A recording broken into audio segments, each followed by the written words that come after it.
royal prend à nouveau son essor pour gagner Bujumbura, siège du gouvernement du Rwanda-Urundi. Il survole la région de Manono, riche en gisements d'étain, et atteint le lac Tanganyika, long de 650 km, véritable mer intérieure aux profondeurs abyssales. Le gouverneur du Rwanda-Urundi et les Bami du Rwanda et de l'Urundi attendent le héron qui va bientôt faire un atterrissage impeccable. Jadis, plage isolée du nord-est du lac, Bujumbura est aujourd'hui une coquette cité où vit en parfaite harmonie une population hétérogène d'Européens, d'Asiatiques et d'Africains. Le roi est accueilli par le gouverneur, entouré des fonctionnaires de l'administration.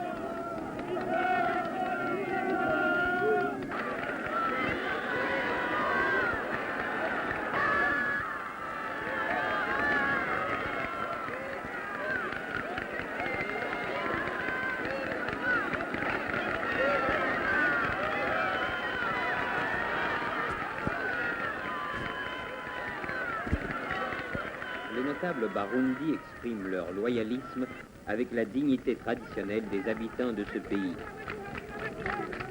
Comme partout ailleurs, le même enthousiasme délirant salue l'arrivée du souverain.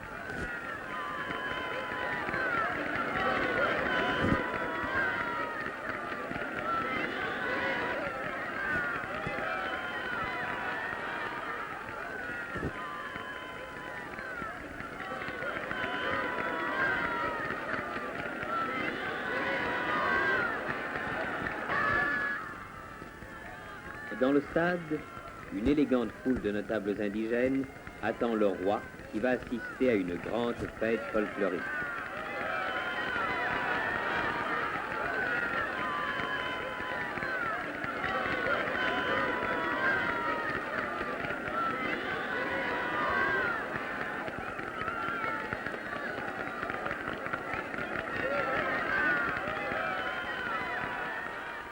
Le roi est accueilli au son d'un orchestre de 100 tambours.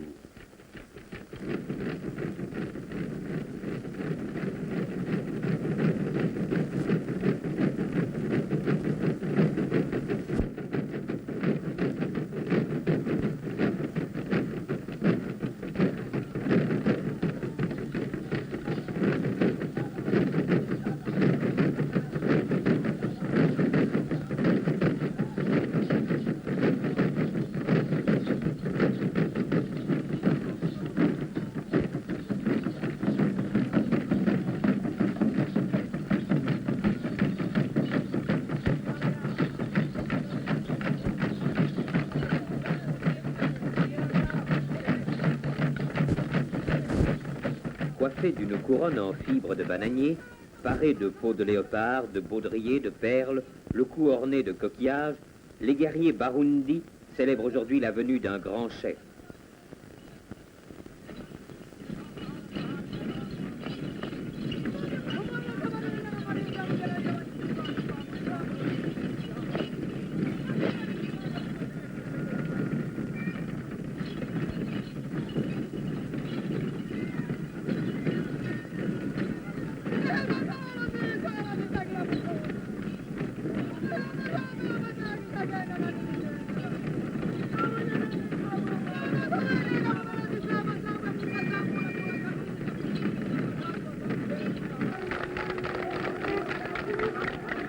Les Baraganais sont venus des contreforts du massif montagneux du sud du pays.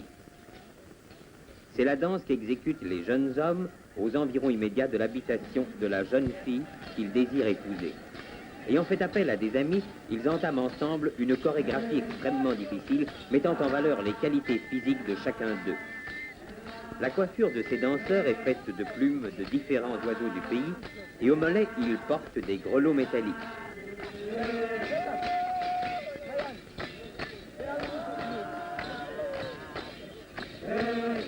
En route vers Murambia, résidence du Mwami de l'Urundi. Tout le long du chemin, de 3 en 3 mètres, les notables sont figés dans l'attente.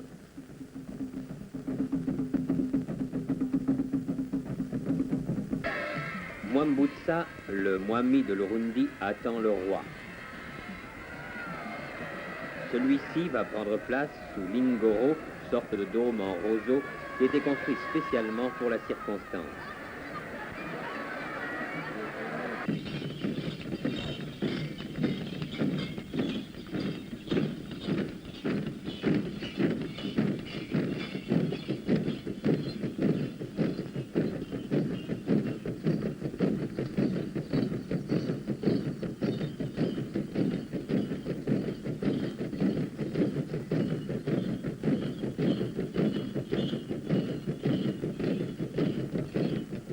Une vache et son jeune taurillon sont offerts au roi.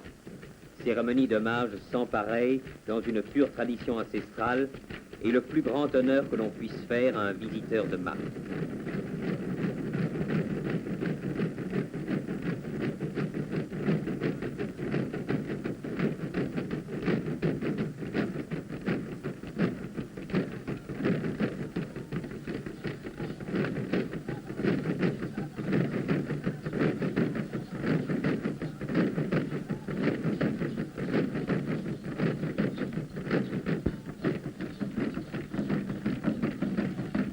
À la frontière des territoires du Rwanda et de l'Urundi, le roi traverse à pied le pont qui enjambe la rivière à Kanyaru. Il est accueilli par le Mwami du Rwanda et par le résident de ce territoire. Après avoir passé par Astrida, le souverain se trouve à Nyanza, où le Mwami a préparé en son honneur une fête exceptionnelle.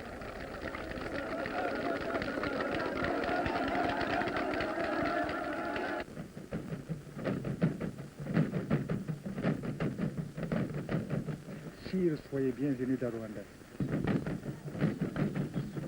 Les personnalités ont pris place dans la tribune adossée à la maison de Mutara. Hommage au grand roi. Signe de soumission et d'allégresse. Puis, les musiciens font leur apparition et enfin les danseurs Intore qui vont exécuter quelques-unes de leurs danses les plus fameuses. Les danseurs forment un carré et exécutent un ensemble de figures dont la diversité et la richesse se résument dans quelques-uns des motifs proposés aux spectateurs. La foudroyante, l'invincible, la bénie, l'aérienne et la prestigieuse. Par le truchement du ralenti, la beauté des gestes et la grâce des mouvements s'affirment davantage encore.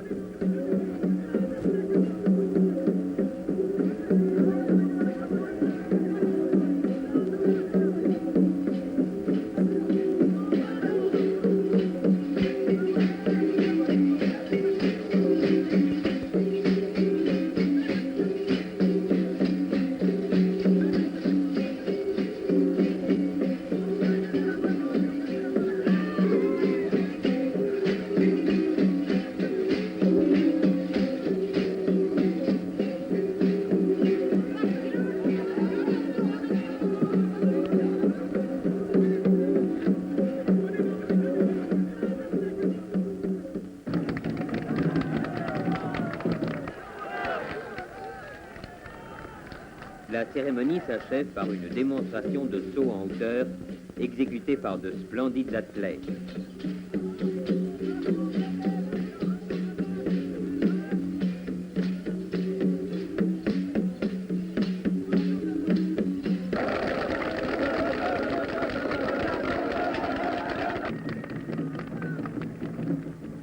Adieu au Rwanda que le roi va bientôt quitter pour se rendre à Bukavu, capitale de la riante province du Kivu.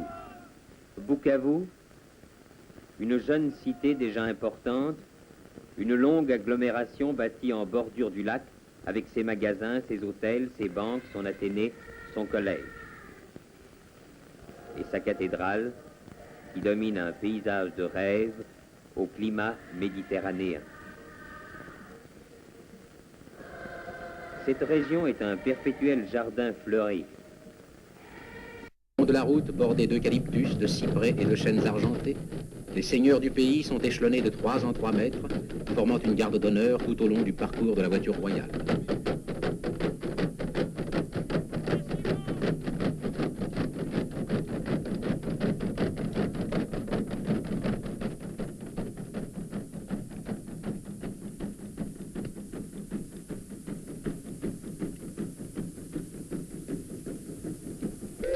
frontière symbolique entre deux territoires, un pont sépare l'Urundi du Rwanda.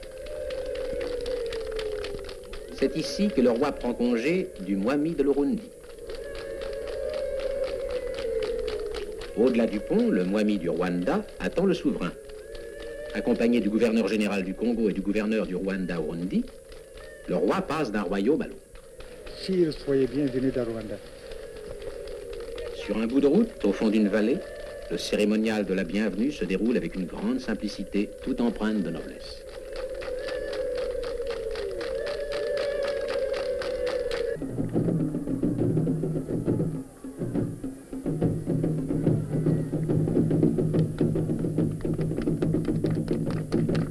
Nyanza, capitale indigène du Rwanda et résidence du Mwami, lequel a préparé en l'honneur du roi des Belges une fête sans précédent.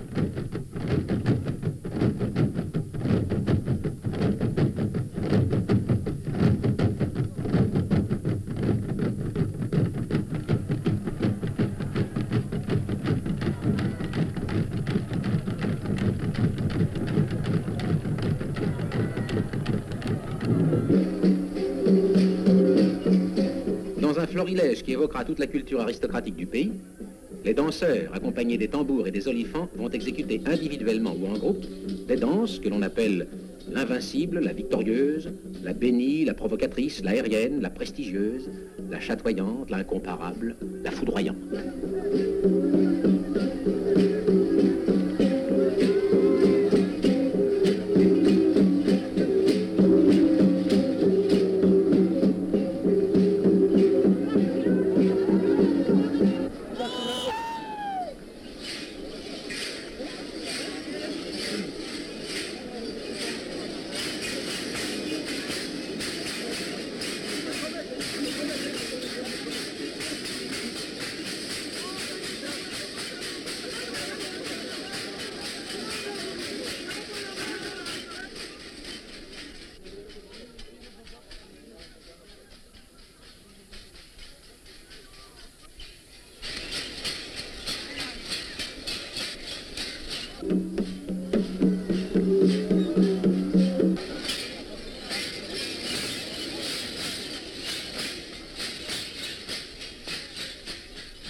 Les grandes familles du Rwanda résident dans les krals, vastes enclos situés au sommet des collines. C'est là que vivent, autour du chef et sa famille, un aïeul, les fils mariés et parfois une veuve revenue auprès des siens. Dans ces territoires, les vaches, propriété personnelle du Mwami, représentent aux yeux des populations la richesse suprême. L'admiration et le respect entourent ces ruminants, dont la possession est à la fois signe d'opulence et marque de distinction.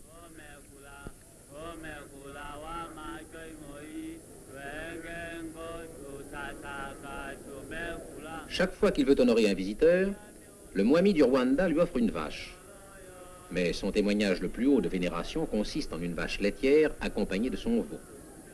Les dignitaires de la cour marquent leur émotion devant ce geste royal.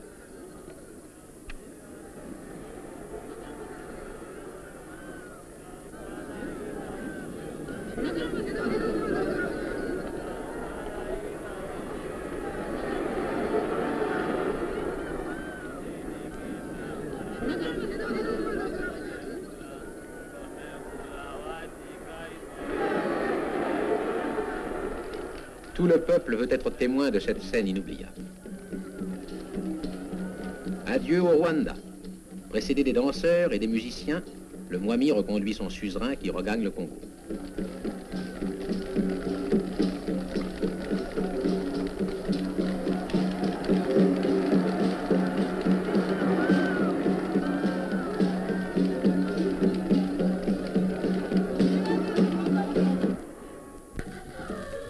La forêt équatoriale doit sa luxuriance à l'eau